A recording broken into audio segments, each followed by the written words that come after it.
कुछ लोग अपने नियम और अनुशासन के बड़े कठोर होते हैं और उससे रत्ती भर भी हिलना नहीं चाहते।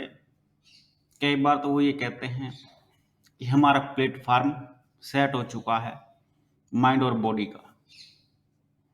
मैं देखता हूँ ऐसे लोग एक स्टेबिलिटी तो पा जाते हैं, स्थिरता तो पा जाते हैं, लेकिन उनके जीवन की प्रगति रुक जाती है और वो और अन्य लोगों के लिए भी लाभदायक नहीं बन पाते, क्योंकि वो एक बाउंडेशन में बंध जाते हैं, एक दायरे में बंध जाते हैं। उनका एक खांचा बन चुका है, उस खांचे में वो फिट हो चुके हैं, बॉडी के, माइंड के और समय के अनुशासन में वो इस तरह से बंधे हुए हैं, उससे बाहर ना वो सोच पाते हैं ना सोचना चाहते हैं।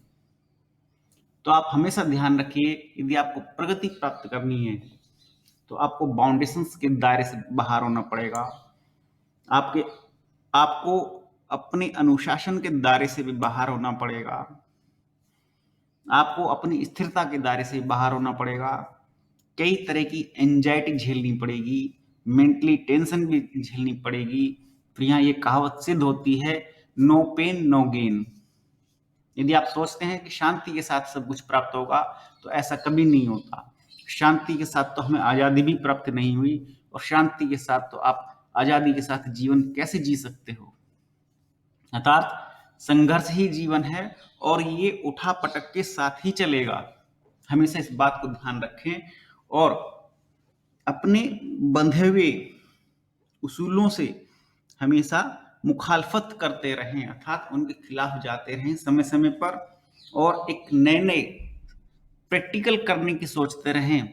चाहे आप बिजनेस करते हैं, चाहे जॉब करते हैं, या आप किसी ऐसे रूटीन पर भी हैं जहां कोई नवीनता नहीं है, तो वहां कुछ नया सीखने की कोशिश जरूर करें। क्योंकि बहुत सारी चीजें जब आप आउट ऑफ बॉक्स हो जाते हैं तो आपको मिल जाती हैं, और तभी आप कुछ जीवन में रचनात्मक सकारात्मक कर पाते हैं। तो हमेशा इस बंधे हुए दायरे से बाहर निकलने की चेष्टा करते रहें, और चेष्टा करने में ही आपकी कामयाबी हो सकती है। ये हमेशा ध्यान रखिए, ये सफलता का मूल सूत्र है।